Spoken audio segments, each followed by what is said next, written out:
Bismillahirrahmanirrahim. Assalamualaikum dan salam sejahtera.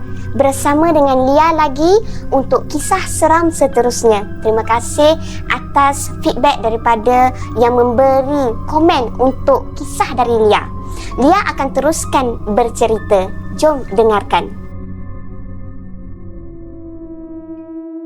Kisah dia macam ni.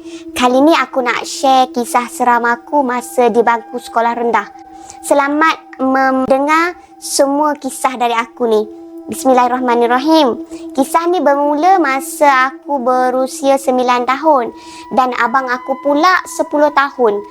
3 beradik je masa ni, yang lagi 3 orang adik belum lagi wujud. Masa ni family aku tinggal dekat perumahan.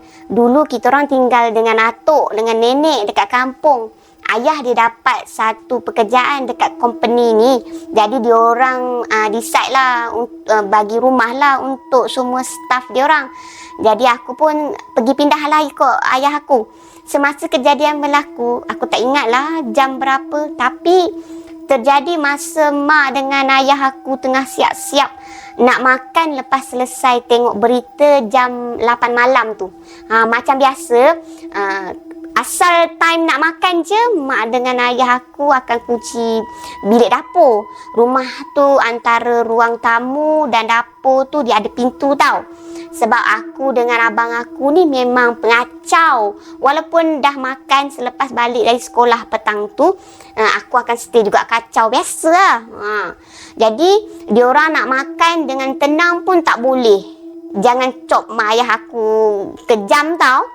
Jadi macam biasalah, aku dengan abang aku ni ada satu hobi. Hobi kita orang suka susun kushin jadi rumah. Alah, budak-budak tahun 90, 80-an memang suka buat benda macam tu kan. Habis je susun, aku pula lah yang akan susun. Ikut turn lah. Merangkak sampai naik melecek lah lutut, pendek kata. Masa turn aku nak start balik masuk dalam cushion tu kan, kita orang buat macam rumah cushion macam tu kan. Masuklah dalam lubang tu. Tiba-tiba tertarik tau tangan aku. Sesuatu lah dia tarik tangan aku. Dia pergi ke sudut tepi dekat ruang tamu bersebelahan dengan kerusi. Abang aku macam takut semacam je. Tiba-tiba dia nangis. Lepas tu dia cakap dia takut.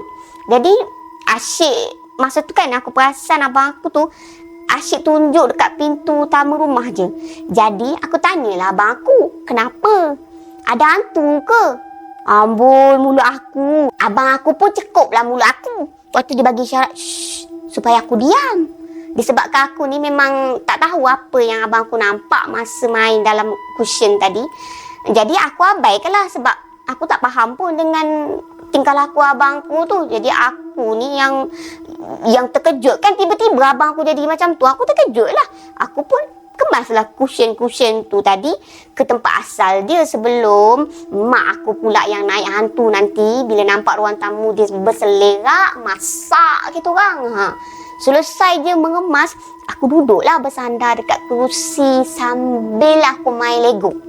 Nak dijadikan cerita, aku tiba-tiba terjatuh. Aku jatuh ke depan sebab kerusi yang aku sandar tu macam dah ditolak, ditarik macam tu lah.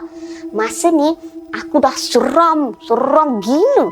Walaupun umur aku baru 9 tahun, tapi bohong lah, 9 tahun tak boleh beza kan. Aku boleh beza tau. Mana ada orang belakang. Abang aku tarik tangan aku supaya aku duduk dekat dengan dia. Tapi aku tak indahkan. Aku tolak kerusi tu balik ke tempat asal dia. Lepas tu aku sambunglah lagi main Lego. Sambung. Kali ni benda tu tolak dengan lebih kuat. Sampai terhampuk kepala aku dekat atas lantai. Nasib baiklah lantai rumah masa tu kayu je. Jadi aku marah lah. Aku jerit. Bodoh lah. Selang beberapa minit aku dengar bunyi kerusi dari arah dapur. Tu tandanya mak ayah aku ni dah selesai lah makan. Jadi aku pandanglah dekat abang aku. Muka dia ada sikit lega. Masa aku tengah hintai-hintai dekat bawah pintu dapur, tengok kaki mak ayah aku sambil ketuk pintu dapur tu, aku ada dengar tau. Suara ayah aku panggil nama aku dekat pintu utama rumah. Dia panggil lah nama aku sambil dia ketukkan pintu rumah tu perlahan-lahan je. Tak kuat pun. Disebabkan aku budak, manalah aku reti weh. Yang ketuk tu, benda tu. Aku jadi macam, lantak lah. Jadi aku dengan happynya, aku pergilah ke arah pintu tu. Nak buka kan pintu yang utama tu kan.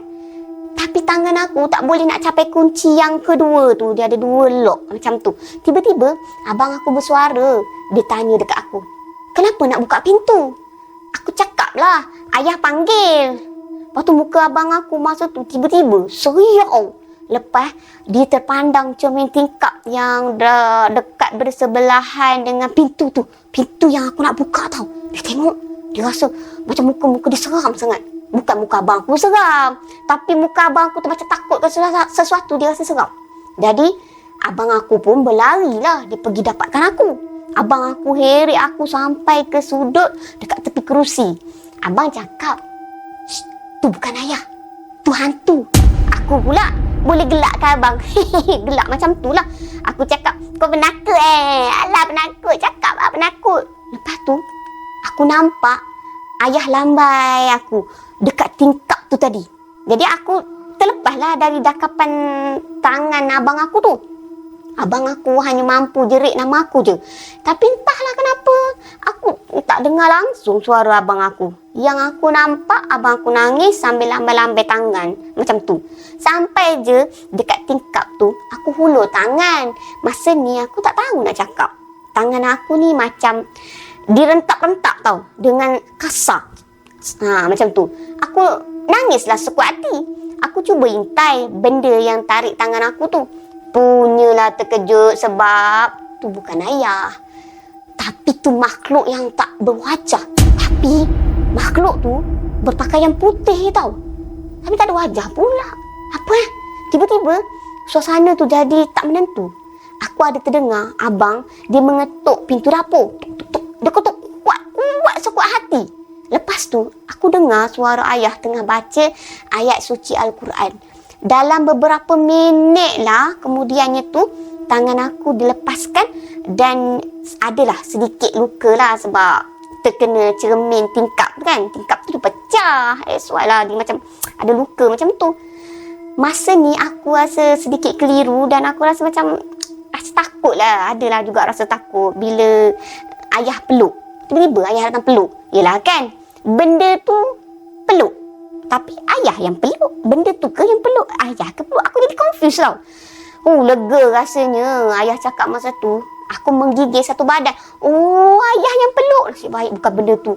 Sejuk semacam je masa tu ayah cakap tau aku punya badan. Muka aku pun dah tak berwarna, dah pucat. Dengan mata aku dah naik ke atas. Ayah ambil keputusan nak bawa aku balik kampung malam tu juga. Sampai kat kampung, suasana dah jadi macam riuh. Sebab atuk dengan nenek aku terkejut. Dia tengok cucu dia orang ni macam nak hilang nyawa. Nasib baiklah atuk aku ni dia pengamal perubatan Islam. Tapi level-level kampung je. Macam tu je lah. Atuk disapukan aku dengan minyak yang dia dah siap-siap bacakan ayat suci Al-Quran.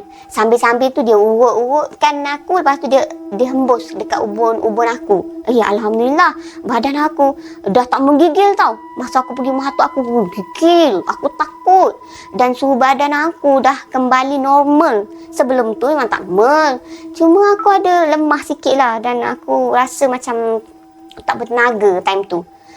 Boleh pula masa tu mintakan nenek gorengkan ayam sebab lapar. Bayangkanlah tibalah lapar.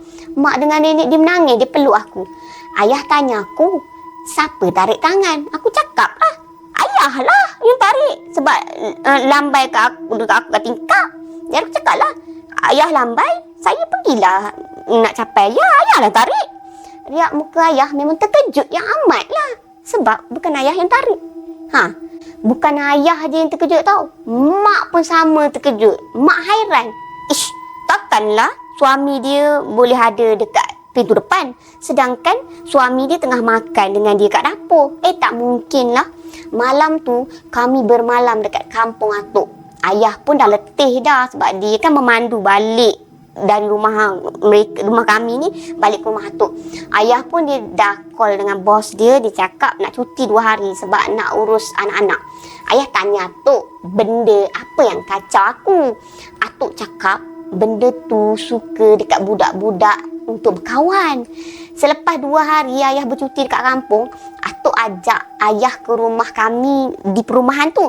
Ada kerja sikit nak dibuat. Jadi ayah fahamlah maksud atuk. Jadi keesokan harinya atuk dengan ayah dikembali semula ke rumah kami dekat perumahan tu.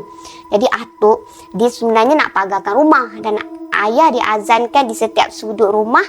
Jadi pada malam yang seterusnya lah, malamnya tu kami buat kenduri kesyukuran sempena aku dah selamat daripada kejadian tu dan sempena nak masuk rumah baru tu. Selepas kejadian tu, keadaan dah kembali normal. Agak lama lah kami tinggal kat situ. Tapi sekarang dah tinggal di tempat lain lah. Dan yang pastinya tempat tu dah jadi kenangan, kisah untuk diingat. Setakat tu je lah ceritanya. Macam tu. Terima kasih tau. Jangan lupa untuk like, share dan subscribe. Tekan subscribe. Bye. Assalamualaikum.